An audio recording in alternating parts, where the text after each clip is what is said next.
and being black and having grown up in this country, one thing I was taught growing up is how much larger the black world is. And a lot of that black world plays right into that indigenous world here in the Americas. We cannot talk about black history if we're not also talking about indigenous history. And we have to understand those interconnections. And we also have to realize as black people is that not all the boats went to Savannah or New Orleans. Those boats went to Hispaniola. Those boats went to Vieques. Those boats went to Rio and Bahia. Those boats went there too. A lot of us don't realize the second largest African nation in the world is in South America. Yes. Let's understand this. The second largest African nation in the world is actually in South America. It is called Brazil. Brazil, that's right. So, and in many ways, we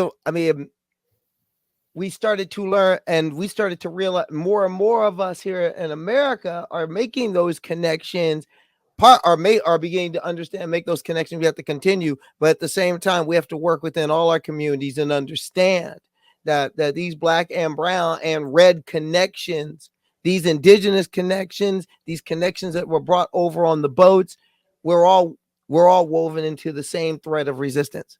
That's one thing I wanted to bring up in the panel real quick. What I love for have everybody thoughts on is on the indigenous aspect. I had a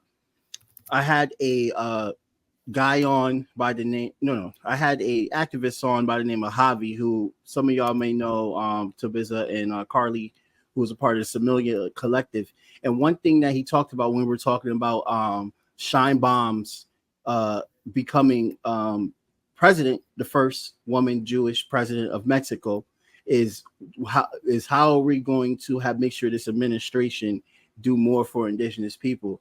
And the big part that came from this conversation was them talking about the importance of not only just Mexican identity, but what was before Mexican identity. And I'm glad you mentioned that. I'm glad you mentioned Mexico, because I wanted to say real quick, and also I wanted to respond about Brazil. 80% of Brazilian citizens are Afro descendants, and it has a large population. She's correct that the second largest African population is not in Africa; it's in South America, which is beautiful. And then Venezuela is 60% Afro descendant. Chavez himself was part African. Yo soy negro y indio. That's something he proclaimed from his presidential palace. That's one reason why That's one reason why imperialists don't like Hugo.